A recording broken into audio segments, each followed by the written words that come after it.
During my walk with Lori, we managed to experience not only what we would have expected from this autumn weather, but I also experienced what I wouldn't have expected, probably because I don't go out much.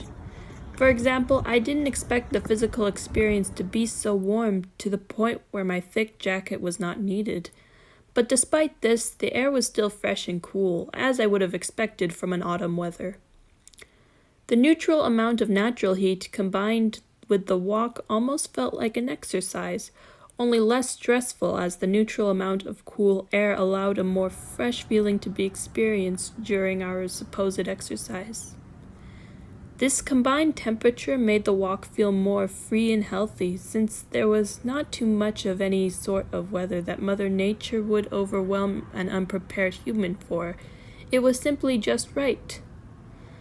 The cool air felt freeing, while the warm combined felt more relaxing, allowing a more healthy mental experience for what felt like a reward for the stress we endured to get where we are in university. This was caused by not only the air temperature, but the tree colors that were very pretty in a more natural sense, considering Mother Nature herself designed the trees to look that way during that season. Knowing that color represented the autumn weather, giving us a more visually calming experience to go along with our physical feeling of calmness. The sounds of the Canadian geese calling out alongside with the students passing by and chatting with the human-made buildings next to the trees, lake, and wildlife showed us that as two humans, we belong here just as much as any other creature, as if we were being welcomed to live and thrive peacefully.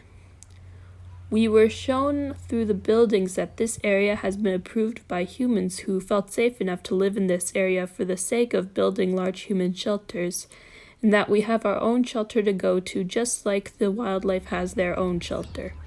It gives us the invitation to live alongside nature, that we as humans are welcome here along with the wildlife as long as we share it peacefully, and that it is only natural that wildlife and humans live alongside each other since this world has created specifically for both of them to share.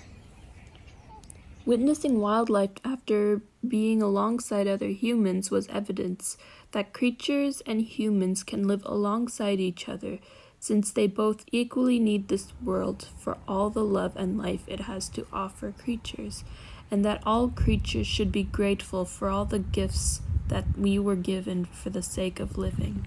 The walk, we could hear many lovely birds, many of whom were well-known Canadian geese. Between the singing of the birds, the color of the nature surrounding us, and the feeling of the warm sun and cool breeze, it was a very relaxing walk, connecting us to the earth and land around us. For most of the walk, we were just observing and taking in all of our thoughts and feelings, but once we got further off campus, I felt the need to venture down a path.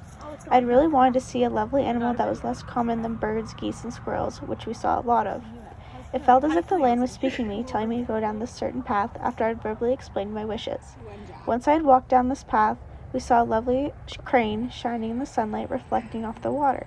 I felt almost relieved and more relaxed after watching this beautiful bird depart the brown yet mossy log to find its next spot to relax.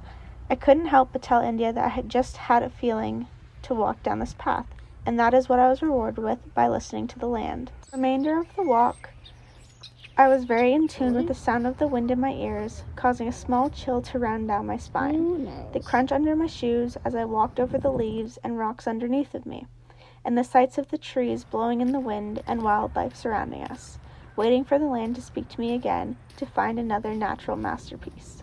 This was when India pointed out a very small but interesting insect crawling across the parking lot.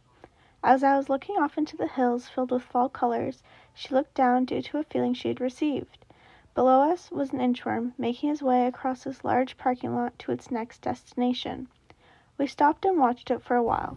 I couldn't help but think that to us, this parking lot was regular and common, but to this tiny life form, it was a huge journey.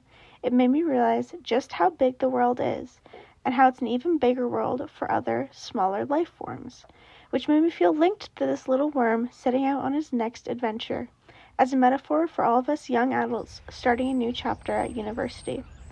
Our walk brought us closer to the land and nature and helped us get in tune with our thoughts and feelings as we experienced this relaxing involvement in Mother Nature.